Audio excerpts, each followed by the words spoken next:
Viewers, എല്ലാവർക്കും ദിജോസ് വേൾഡിന്റെ പുതിയൊരു വീഡിയോയിലേക്ക് സ്വാഗതം. ഓവുലേഷൻ കഴിഞ്ഞ് ഇംപ്ലാന്റേഷൻ എളുപ്പത്തിൽ നടത്താൻ വേണ്ടിയിട്ട് അതിനെ സപ്പോർട്ട് ചെയ്യുന്ന സഹായിക്കുന്ന ടിപ്സ് അന്വേഷിക്കുന്നവരാണ് ഫെർട്ടിലിറ്റി ട്രീറ്റ്മെന്റ് എടുക്കുന്ന എല്ലാവരും തന്നെ. അങ്ങനെ നിങ്ങൾക്ക് എല്ലാവർക്കും വളരെയധികം യൂസ്ഫുൾ ആയിട്ടുള്ള ഇംപ്ലാന്റേഷൻ എളുപ്പത്തിൽ നടക്കാൻ സഹായിക്കുന്ന ഒരു ടിപ്പിനെ പറ്റിയിട്ടാണ് ഇന്നത്തെ വീഡിയോയിൽ സംസാരിക്കുന്നത് കേട്ടോ. അപ്പൊ നമുക്കിത് എന്താണെന്ന് നോക്കാം. വീഡിയോ നമുക്ക് സ്റ്റാർട്ട് ചെയ്യാം. ഇതിനോടകം ഒരുപാട് ആളുകൾ നമ്മുടെ ചാനൽ ഫോളോ ചെയ്തിട്ട് പ്രഗ്നന്റ് ആയിട്ടുണ്ട്. അവരുടെയൊക്കെ സക്സസ് സ്റ്റോറീസ് കാണാൻ വേണ്ടിയിട്ട് നമ്മുടെ ചാനൽ വിസിറ്റ് ചെയ്തതിന് ശേഷം കമ്മ്യൂണിറ്റി ടാബ് നോക്കുക കേട്ടോ. നിങ്ങളുടേതായിട്ടുള്ള സെയിം ഹെൽത്ത് കണ്ടീഷൻസ് ഉള്ള ആളുകൾ എന്തെല്ലാം ടിപ്സ് ആണ് ഫോളോ ചെയ്തതെന്ന് നിങ്ങൾക്ക് അതിലൂടെ മനസ്സിലാക്കാനായിട്ട് സാധിക്കും. അതിൽ നിങ്ങൾക്ക് യൂസ്ഫുൾ ആണെന്ന് തോന്നുന്ന തരത്തിലുള്ള ഏതെങ്കിലും ഒരു ഹോം റെമഡിയോ ടിപ്പോ നിങ്ങൾക്ക് ഫോളോ ചെയ്യാവുന്നതാണ് കേട്ടോ. ഒരിക്കലും ഒരു ഡോക്ടറുടെ ട്രീറ്റ്മെന്റിന് സബ്സ്റ്റിറ്റ്യൂട്ട് ആയിട്ടുള്ളതല്ല നമ്മുടെ ചാനലിൽ പറയുന്ന ടിപ്സ്. ഡോക്ടറുടെ ട്രീറ്റ്മെന്റ്സിനോടൊപ്പം ഞാൻ ഈ പറയുന്ന ടിപ്സും കൂടി നിങ്ങൾ കൃത്യമായിട്ട് ഫോളോ ചെയ്ത് ലൈഫ് സ്റ്റൈലിൽ മാറ്റങ്ങൾ കൊണ്ടുവരികയാണെങ്കിൽ എളുപ്പത്തിൽ പ്രഗ്നന്റ് ആകാനായിട്ട് അത് ഒരുപാട് സഹായിക്കും കേട്ടോ. പിന്നെ നമ്മുടെ ചാനലിൽ എന്തെങ്കിലും ഡൗട്ട്സ് കമന്റ് ചെയ്യുന്നവർക്ക് റിപ്ലൈ ലഭിച്ചിട്ടില്ലെങ്കിൽ 24 അവേഴ്സിനകത്ത് നിങ്ങൾക്ക് റിപ്ലൈ ലഭിച്ചിട്ടില്ലെങ്കിൽ ഞാൻ ഓരോ ദിവസവും മൺഡേ ടു ഫ്രൈഡേ ലൈവ് വരുന്നുണ്ട് ചാനലിൽ. ഓൾറെഡി ടൈം നമ്മുടെ കമ്മ്യൂണിറ്റി ടാബിൽ പോസ്റ്റ് ചെയ്യുന്നതാണ്. ആ ടൈം വെച്ച് നോക്കിയിട്ട് നിങ്ങൾക്ക് ലൈവിൽ കമന്റ് ചെയ്യാവുന്നതാണ്. ഡയറക്റ്റ് ആയിട്ട് നമുക്ക് ഇന്ററാക്ഷൻ നടക്കും. അതായത് നിങ്ങൾ ചോദിക്കുന്ന ചോദ്യത്തിന് അപ്പോൾ തന്നെ റിപ്ലൈ ലഭിക്കാനായിട്ട് നിങ്ങൾക്ക് അതിലൂടെ സാധിക്കും കേട്ടോ. ഏറ്റവും കൂടുതൽ IVF ട്രീറ്റ്മെന്റ് എടുക്കുന്നവർക്ക് വളരെ എക്സ്പെൻസീവ് ആയിട്ടുള്ള ഒരു ട്രീറ്റ്മെന്റ് ആണ് IVF എന്ന് പറയുന്നത്. IVF ട്രീറ്റ്മെന്റിൽ ഡോക്ടേഴ്സ് പറയുന്ന ഓരോ ടിപ്സും അതുപോലെ അവർ തരുന്ന ഓരോ മെഡിക്കേഷൻസും നമ്മളുടെ പ്രഗ്നന്റ് ആകാനായിട്ടുള്ള സാധ്യത ഇരട്ടിയാക്കുന്ന കാര്യങ്ങളാണ്. അങ്ങനെ IVF ചെയ്യുന്ന ഡോക്ടേഴ്സ് ഏറ്റവും കൂടുതൽ റെക്കമെൻഡ് ചെയ്യുന്ന ഒരു ടിപ്പാണ് കേട്ടോ ഇന്നത്തെ വീഡിയോയുടെ വിഷയം. ഇവിടെ സംസാരിക്കാൻ പോകുന്നത് നമ്മൾ ഉറങ്ങുന്ന സമയത്ത് ഒരു സൈഡ് ചരിഞ്ഞു കിടക്കുന്നതിന്റെ ബെനഫിറ്റിനെ പറ്റിയിട്ടാണ്. നമ്മൾ ലെഫ്റ്റ് സൈഡ് അല്ലെങ്കിൽ ഇടതുവശം ചരിഞ്ഞു കിടക്കുന്നത് നമ്മുടെ ഇംപ്ലാന്റേഷൻ നടക്കാൻ വേണ്ടിയിട്ടുള്ള സാധ്യതകൾ വർദ്ധിപ്പിക്കുന്നു എന്നാണ് പഠനങ്ങൾ സൂചിപ്പിക്കുന്നത്. സാധാരണയായിട്ട് നമ്മളിപ്പോ കിടക്കുന്നത് നോർമലി നമ്മൾ കിടക്കുന്ന സ്ലീപ്പിംഗ് പൊസിഷൻ എന്ന് പറയുന്നത് ബാക്ക് വെച്ചിട്ട് അല്ലെങ്കിൽ സ്റ്റൊമക്ക് വെച്ചിട്ട് അല്ലെങ്കിൽ ലെഫ്റ്റോ റൈറ്റോ ചരിഞ്ഞിട്ടാണ് എല്ലാവരും തന്നെ കിടക്കുന്നത്. ഈ സ്ലീപ്പിംഗ് പൊസിഷനൊക്കെ വെച്ച് നോക്കുമ്പോഴേക്കും നമ്മൾ ഇടതുവശത്തേക്ക് നമ്മൾ ചരിഞ്ഞു കിടക്കുന്നത് നമ്മളുടെ ശരീരത്തിലെ പ്രവർത്തനങ്ങൾ കൃത്യമായിട്ട് നടക്കുന്നതിന് വേണ്ടിയിട്ട് സഹായിക്കുന്നു എന്ന് പഠനങ്ങൾ സൂചിപ്പിക്കുന്നു. എങ്ങനെയാണ് ഇത് സപ്പോർട്ട് ചെയ്യുന്നതെന്ന് വെച്ച് കഴിഞ്ഞാൽ നമ്മളുടെ ശരീരത്തിലെ ബ്ലഡ് സർക്കുലേഷൻ നമ്മുടെ ലോവർ പാർട്ടിലോട്ട് നമ്മുടെ ഹാർട്ടിന് താഴെയുള്ള ലോവർ ആയിട്ടുള്ള നമ്മുടെ ബോഡി പാർട്സിലോട്ട് എത്തുന്നതിന് വേണ്ടിയിട്ട് ഇത് സഹായിക്കുന്നു. നമ്മുടെ അണ്ഡാശയവും അതുപോലെ നമ്മുടെ യൂട്രസും ഒക്കെ സ്ഥിതി ചെയ്യുന്നത് ലോവർ പാർട്ടിലാണ്. ഇങ്ങോട്ടേക്കുള്ള ബ്ലഡ് സർക്കുലേഷൻ ഹാർട്ടിൽ നിന്നും ധമനികൾ വഴി കൃത്യമായിട്ട് നമ്മളുടെ ശരീരഭാഗങ്ങളിലോട്ട് എത്തുന്നതിന് വേണ്ടിയിട്ട് നമ്മൾ ലെഫ്റ്റ് സൈഡ് ചരിഞ്ഞു കിടക്കുന്നത് നമ്മളെ സഹായിക്കുന്നു. രാത്രി ഏകദേശം ഒരു 7 മണിക്കൂർ അല്ലെങ്കിൽ ഒരു 8 മണിക്കൂർ ഉറങ്ങുന്നവരാണ് നമ്മൾ എല്ലാവരും തന്നെ. ഈ ഒരു ഈ ഉറങ്ങുന്ന സമയത്ത് ഒരു 4 മണിക്കൂറെങ്കിലും നമ്മൾ ആ ഒരു സ്ലീപ്പിംഗ് പൊസിഷൻ മെയിൻറ്റെയിൻ ചെയ്യുന്നത് നമ്മളുടെ ശരീരത്തിലെ പ്രവർത്തനങ്ങൾ കൃത്യമായിട്ട് നടക്കുന്നതിന് വേണ്ടിയിട്ട് സഹായിക്കുന്നു. ഒരു സ്ത്രീയും പുരുഷനും ഉറങ്ങുന്ന സമയത്ത് അവരുടെ ശരീരത്തിൽ ഒരുപാട് ഹോർമോണുകളുടെ പ്രവർത്തനം നടക്കുന്നുണ്ട്. നമ്മൾ ഉറങ്ങി എഴുന്നേൽക്കുമ്പോൾ ആക്റ്റീവായിട്ടിരിക്കുന്നതും മറ്റുള്ള കാര്യങ്ങൾ ചെയ്യാൻ വേണ്ടിയിട്ടുള്ള ഒരു എനർജി നമുക്ക് തരുന്നതിനും നമ്മളുടെ ശരീരത്തിലെ എല്ലാ ഹോർമോൺസിന്റെയും പ്രവർത്തനം കൃത്യമായിട്ട് നടക്കുന്നതിനും കൃത്യവും അതുപോലെ ഹെൽത്തിയുമായിട്ടുള്ള ഉറക്കം നമ്മളെ കിട്ടുന്നത് സഹായിക്കുന്നു.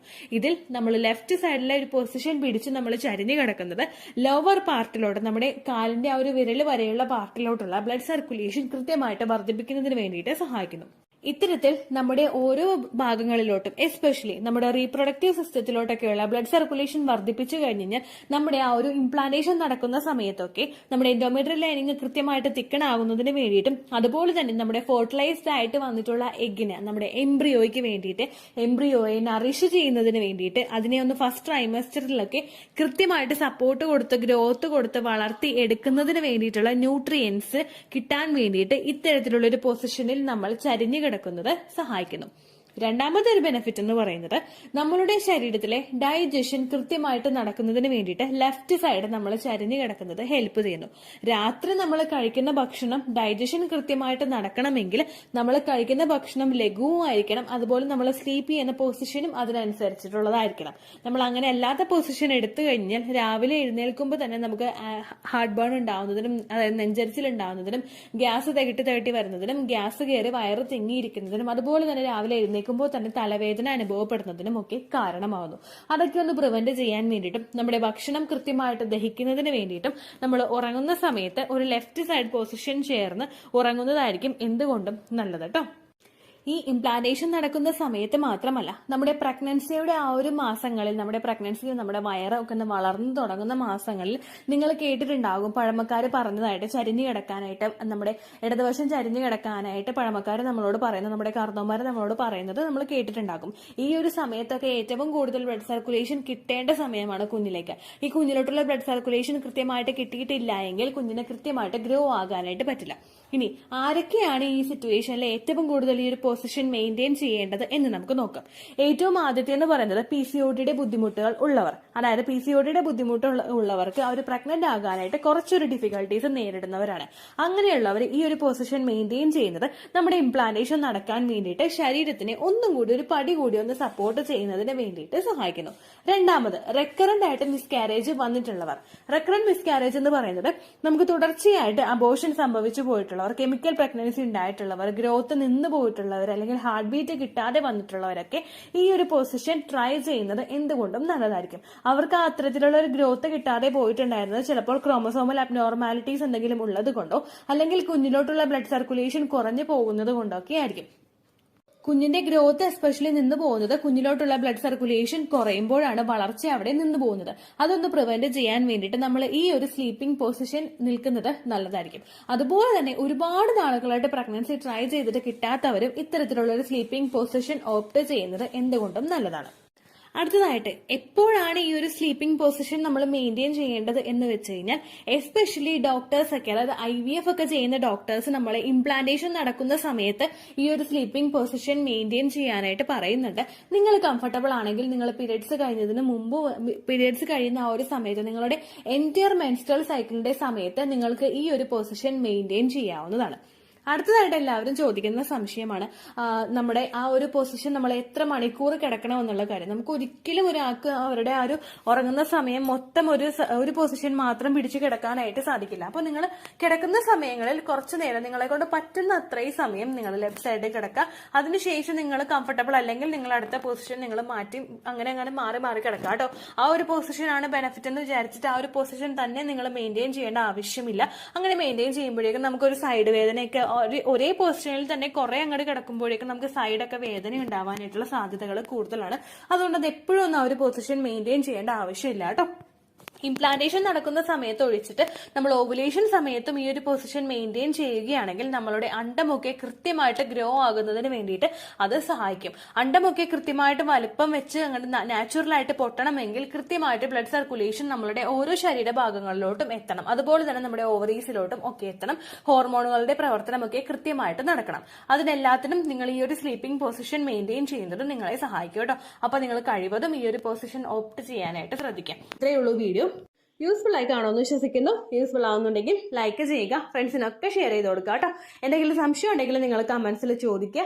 പണ്ടത്തെ വീഡിയോയ്ക്ക് കമന്റ്സ് ഇടുന്നവർക്ക് റിപ്ലൈ ലഭിക്കുന്നില്ലെങ്കിൽ ലേറ്റസ്റ്റ് ആയിട്ട് ഞാൻ ഏത് വീഡിയോ ആണ് അപ്ലോഡ് ചെയ്യുന്നത് അതിന് താഴെ കമന്റ് ഒന്ന് കോപ്പി പേസ്റ്റ് ചെയ്യാനായിട്ട് ശ്രദ്ധിക്കുക കേട്ടോ. അതുപോലെ ഓവുലേഷൻ ഡേറ്റ് കാൽക്കുലേറ്റ് ചെയ്ത് തരാനായിട്ട് റിക്വസ്റ്റ് ചെയ്യുന്ന ആളുകൾ എത്രയാണോ സൈക്കിൾ ലെങ്ത് അത് മെൻഷൻ ചെയ്യാനായിട്ട് ശ്രദ്ധിക്കുക. സൈക്കിൾ ലെങ്ത് എന്നതുകൊണ്ട് ഉദ്ദേശിച്ചത് ഓരോ മാസവും എത്ര ദിവസം കൂടുമ്പോഴാണോ ബ്ലീഡിങ് വരുന്നത് അതാണ് സൈക്കിൾ ലെങ്ത്. കഴിഞ്ഞ മാസം ഒരു 8-ാം തീയതിയാണ് ബ്ലീഡിങ് ആയതെങ്കിൽ ഈ മാസം 6-ാം തീയതിയാണ് ബ്ലീഡിങ് ആയതെങ്കിൽ കഴിഞ്ഞ മാസം 8-ാം തീയതി മുതൽ ഈ മാസം 6-ാം തീയതി വരെ എത്ര ദിവസമുണ്ടോ അത് കാലണ്ടറിൽ എണ്ണി തിട്ടപ്പെടുന്നതാണ് നിങ്ങളുടെ സൈക്കിൾ ലെങ്ത്. സൈക്കിൾ ലെങ്ത് നമ്മൾ കൃത്യമായിട്ട് കാൽക്കുലേറ്റ് ചെയ്യുകയാണെങ്കിൽ ഓവുലേഷൻ ഡേറ്റ് എളുപ്പത്തിൽ കണ്ടുപിടിക്കാൻ വേണ്ടിയിട്ട് ഒരുപാട് ആപ്ലിക്കേഷൻസും ഒരുപാട് ഓൺലൈൻ ആയിട്ടുള്ള വെബ്സൈറ്റുകളും ഇന്ന് നമുക്ക് അവൈലബിൾ ആണ്. പ്ലേ സ്റ്റോറിൽ പോയിട്ട് ഓൺലൈൻ ഓവുലേഷൻ ട്രാക്കർ എന്ന് ടൈപ്പ് ചെയ്ത് കഴിഞ്ഞാൽ നിങ്ങൾക്ക് അതുമായിട്ട് ബന്ധപ്പെട്ടിട്ടുള്ള ആപ്ലിക്കേഷൻസ് കിട്ടും. അത് പറ്റുന്നില്ല എങ്കിൽ ഗൂഗിളിൽ പോയിട്ട് ഓൺലൈൻ ഓവുലേഷൻ കാൽക്കുലേറ്റർ എന്ന് ടൈപ്പ് ചെയ്ത് കഴിഞ്ഞാൽ അതുമായിട്ട് ബന്ധപ്പെട്ടിട്ടുള്ള വെബ്സൈറ്റുകൾ നിങ്ങൾക്ക് കിട്ടും. അതിൽ നിങ്ങളുടെ ലാസ്റ്റ് മന്തിലെ മെൻസ്ട്രേഷന്റെ ഡേറ്റും ഒപ്പം ഞാൻ ഈ പറഞ്ഞ രീതിക്ക് നിങ്ങൾ കാൽക്കുലേറ്റ് ചെയ്യുന്ന സൈക്കിൾ ലെങ്ത്തും എൻ്റർ ചെയ്ത് കൊടുക്കുകയാണെങ്കിൽ നിങ്ങൾക്ക് കൃത്യമായിട്ട് ഓവുലേഷൻ ഡേറ്റ് കണ്ടുപിടിക്കാനായിട്ട് സാധിക്കും. ഫെർട്ടൈൽ ടൈം പീരീഡും നിങ്ങൾക്ക് കിട്ടും. അതായത് എത്ര ദിവസം മുതൽ കോണ്ടാക്ട് ചെയ്ത് തുടങ്ങിക്കഴിഞ്ഞാൽ നിങ്ങൾ പ്രഗ്നന്റ് ആകും എന്നുള്ളൊരു ഡേറ്റും നിങ്ങൾക്ക് പ്രോപ്പറായിട്ട് കിട്ടും കേട്ടോ. ഇത് കാൽക്കുലേറ്റ് കാൽക്കുലേറ്റ് ചെയ്യുന്ന സമയത്ത്, സൈക്കിൾ ലെങ്ത് കാൽക്കുലേറ്റ് ചെയ്യുന്ന സമയത്ത് നിങ്ങളുടെ ആ ഒരു കലണ്ടറിൽ നോക്കി തന്നെ നിങ്ങൾ കാൽക്കുലേറ്റ് ചെയ്യുക. പല മാസങ്ങളിലും 30-31 ദിവസമുണ്ട്, അതുകൊണ്ടാണ് അങ്ങനെ പറഞ്ഞത്. ഒപ്പം നിങ്ങൾക്ക് ബ്ലീഡിങ് തുടങ്ങിയ ദിവസത്തിന് വേണം നിങ്ങൾ day 1 ആയിട്ട് എടുക്കാൻ വേണ്ടിയിട്ട്. സ്പോട്ടിങ് തുടങ്ങിയ ദിവസത്തിനെ, അതായത് ചെറുതായിട്ട് ഡിസ്ചാർജ് പോയി തുടങ്ങിയ ദിവസത്തിനെ നിങ്ങൾ കൺസിഡർ ചെയ്യേണ്ട ആവശ്യം ഇല്ല കേട്ടോ. അപ്പോൾ ഇത്രയേ ഉള്ളൂ വീഡിയോ. അടുത്തൊരു വീഡിയോ ആയിട്ട് നമുക്ക് വീണ്ടും കാണാം. ബൈ.